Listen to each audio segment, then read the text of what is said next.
Hello, good morning. Welcome to the Europe.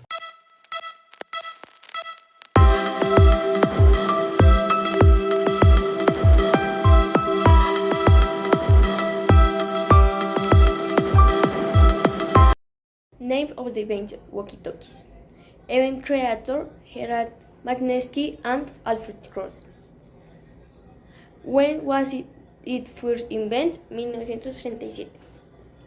Why was it invented? To help pilots communicate effectively. What was the historical significance of this invention? Could communicate over longer distances and with for less static interference than its bossed predecessor. Who was this invention developed? The singer to provide affordable and reliable communication. They are ideal for the activity outdoor enthusiasts or family emergency preparedness. Them. Important facts about the invention. They've been around for over 100 years old. Two-way radios were the first mobile communication. The first walkie does the say of the back part. Two-way radios are used to communicate in space. Your mobile phone is technically a two-way radio. Thanks. 1933. A team of geologists tramped through a remote forest in northern British Columbia. Their only lifeline to civilization was their radio operator, Donald Hings. He knew Morse code and could communicate with head office, but Donald also completely embraced new technology. He was a scientist, an untrained scientist. He didn't have a formal education, but he thought like a scientist. He was always finding problems that perplexed him. And then he would tackle those problems by inventing some crazy contraptions. The geologists finished their job and prepared to head back. But there was an unexpected problem. Donald learned that they were stranded. Bad weather had grounded the plane that was supposed to collect them.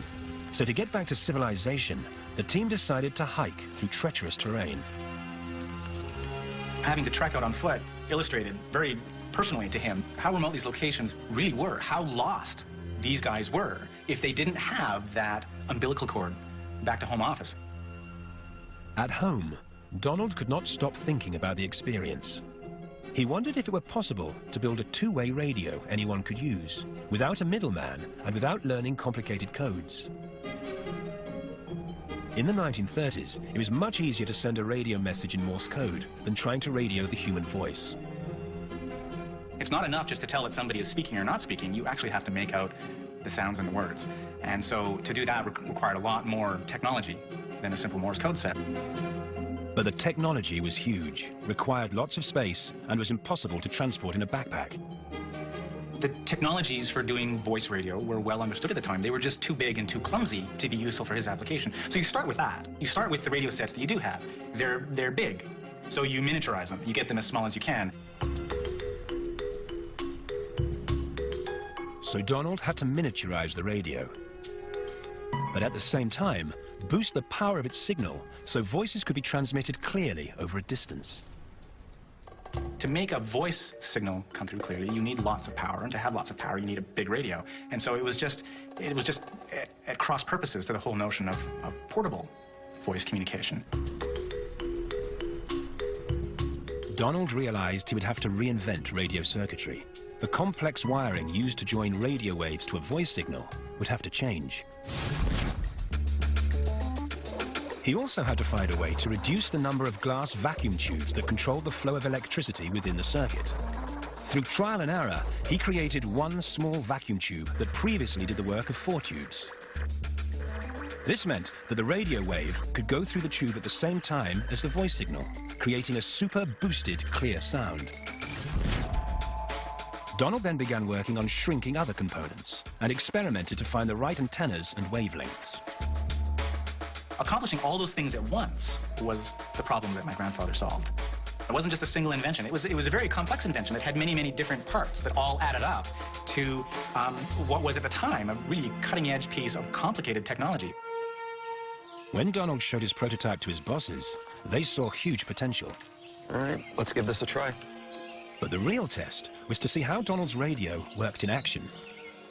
I don't really know if he would have been nervous as opposed to excited. I mean, you know, sure, it's his job. There's a certain expectation that he's going to accomplish things, but I think he was granted a certain amount of leeway because you're doing something that hasn't been done before. You know, your bosses, if they're halfway smart, are going to realize that, you know, this might not work perfectly the first time.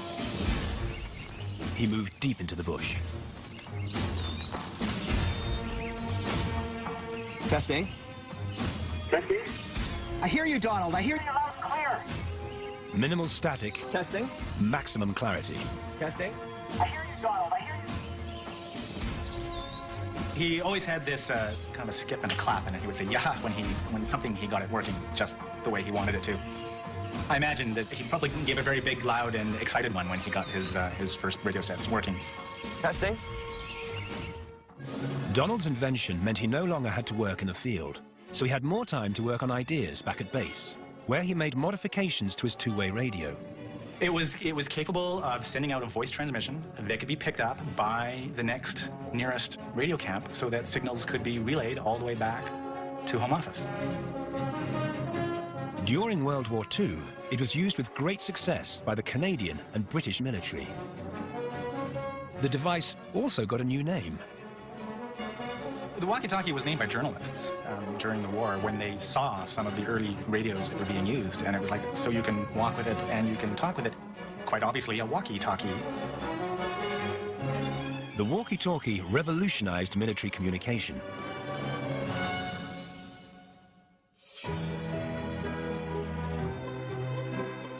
Over half a century later, in 2001, Donald Hings received an Order of Canada for saving countless lives on the battlefield and in the bush. ¿Cuál es tu opinión sobre el avance de la tecnología en este momento? Bueno, el avance de la tecnología me parece que es muy interesante, dado que nos da muchas herramientas para poder seguir avanzando en el desarrollo del pensamiento humano, pero creo que se necesita darle un mejor manejo a esta tecnología, porque hay muchos jóvenes que están inmersos en la tecnología y están perdiendo el detalle de la socialización con otros seres humanos. Dale, gracias.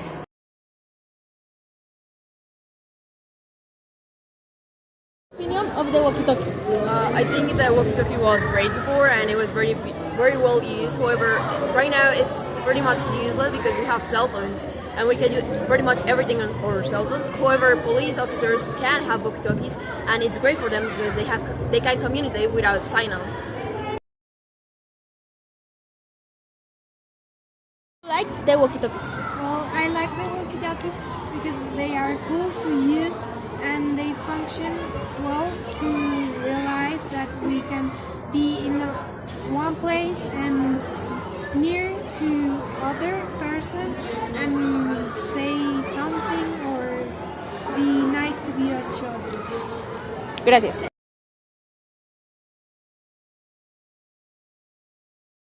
¿Tu opinión sobre los walkie-talkies? Ok, los walkie-talkies son una muy buena tecnología, por lo que las personas se pueden comunicar muy fácilmente desde lugares muy alejados o depende ya del walkie-talkie que se acerca. Entonces me parece que son una muy buena, un buen material tecnológico. ¿Tú crees que los walkie-talkies son importantes para la humanidad y por qué? Sí, pienso que son importantes porque te ayudan a comunicarte, pues digamos si estás en una exploración no te pierdes y siento que son un método muy chévere de comunicarte con otras personas aparte del celular. Dale, gracias.